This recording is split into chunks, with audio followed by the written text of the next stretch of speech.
Welcome back. In this video, we're going to cover a topic that might seem daunting at first, but in reality is quite easy to understand, at least at a basic level, and that is how the internet works. While learning how to build websites doesn't mean you have to learn how the internet works, knowing the basics and understanding where your websites actually live and how people access them will bring some clarity to an otherwise mysterious world. We aren't going to go very deep here, so don't worry. My goal is just to give you a simplified look at the internet. So let's dive in. Let's start with the basics. We all know what computers are, devices that store data and do work on that data for us. Obviously, being able to share this data with other computers is great, and we can do that easily enough by connecting two computers together. But what if we want to share data with a lot of computers? Well, that's not a problem either. We just hook them all together. This is called a network. Through a network, we can share virtually every different kind of data, including websites, which are just collections of data formatted in specific ways. Now, the obvious question here is, how do we manage all of these connections? Won't our data get misplaced or wind up going to the wrong computer? Not if we give each computer its own address. Every device connected to a network has its own address, called an IP address. With IP addresses, computers can send and request data from specific other computers. And this is made even easier if we introduce another device into the mix and give it the task of managing all of these requests and directing all of our data. Chances are, you have one of these devices sitting near you right now. This device is a router. It lets you connect all of your other devices together, whether they're connected physically or wirelessly. Now, we don't have to have all of these computers in the same room either. We can have them anywhere we want, as long as they stay connected together somehow. The basic concept of a network stays the same. As a matter of fact, just like we can connect multiple computers to a single router, we can also connect multiple routers together to make even bigger networks of networks. This is how the internet works. Still making sense? Nothing more than a bunch of computers all connected together. But how can we make sure our router at home is connected to all the other routers in the world so we can access all the information that's being shared out there? We definitely don't have a million wires coming out of our house connecting us to all the other computers in the world. But what we do have is a telephone line or a cable line. So to leverage this single wire to reach the internet, we need to put another box in. You have one of these too, and it's called a modem. A modem sends and receives information from your house and connects it to the internet by sending it to an ISP, or Internet Service Provider. An ISP is the company that you pay to connect you to the internet through the telephone, cable, or fiber lines running to your house. ISPs are technically just special routers that handle web traffic, directing it where it needs to go. Different ISPs all stay connected together as well to make sure traffic flows where it should. Just networks of networks of networks.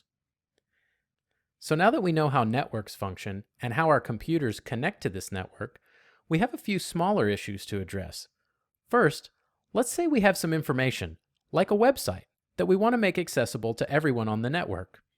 In order for them to access it from our computer, two things must be true. First, our computer better be on and connected to the network. If our computer isn't connected or something happens and it dies, there's no way for our data to be accessed. Second, the computer who wants to access what we are sharing needs to know our address. It's hard to send and receive mail without an address, and the same is true of computers. So let's solve our first problem. Instead of always having to keep our computers on and connected to the internet in order to share what's on them, what if a network of computers just dedicated one computer to always stay on and always stay connected to the internet? That computer could be set up and maintained to ensure it was always running and available to answer any requests for data. Well, that's exactly what happens, and those computers are called servers because that's what they do, serve data to the network. To pay for the configuration, space required to store the data, and the maintenance needed so the server can stay on all the time without a break, people who want to utilize a server kind of rent space on it by signing up for what's called a hosting plan. Just like renting a place to live, there are all different kinds of servers, different rates to pay, and different landlords or hosting providers. Okay, so we solved our first problem. Now, no matter what, our data, whether a collection of information or photos or a website, is accessible 24/7 on the server. But how in the world can we remember all of the individual addresses of every individual server? And how can we request specific information on that server? It seems almost impossible to remember every single IP address in the world.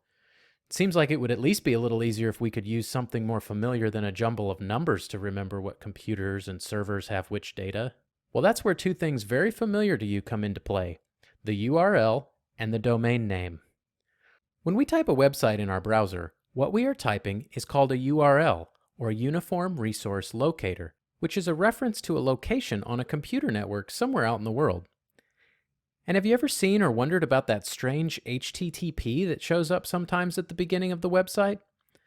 Well, that stands for Hypertext Transfer Protocol, and it's the protocol that defines how computers speak to each other. It defines the language used by the computers. HTTP is the foundation of all data communication on the internet.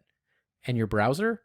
Well, that's just a computer program that's really good at speaking that language, as well as a bunch of other languages for all kinds of data you might request. Now, the last part of this URL, the google.com part, that's called a domain name. Domain names are simply shorthand names dedicated to specific IP addresses. Domain names can be purchased and then pointed to a specific domain.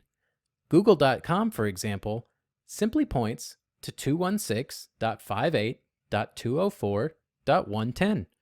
Check it out for yourself. Head over to a browser, type in that number, hit enter, and see where you wind up. To manage domain names, there are special servers called domain name servers, or DNSs for short.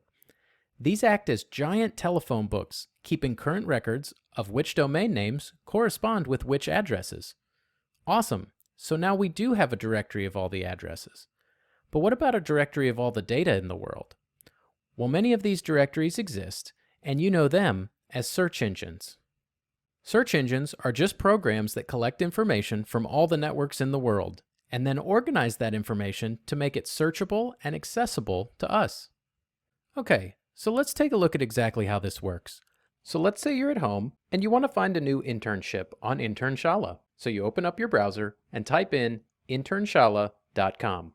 You hit enter, and in an instant, your request goes from your computer through your router, then from your router through your modem, then out of your house and to your ISP. From your ISP, it heads over to a DNS server to look up the corresponding IP address linked to udemy.com. The DNS server then sends the IP address back to the ISP. Then the ISP sends a request to that IP address, which is linked to some data on a server, and says, "Hey, what information do you have to share?" The server then sends the files and the code that make up the website or whatever data you're requesting back to the ISP. From the ISP, back to your house, back to your modem, back through your router, back into your computer, where it's interpreted and displayed on your screen. And that's really about it. Now, the internet is definitely way more complex than that in many ways, but at its core, it's just a collection of computers all linked together sharing information. I hope you enjoyed this brief overview of the internet, and I hope it made sense. In the next video, we're going to take a quick look at what makes up an actual website and see what they look like behind the scenes. See you then.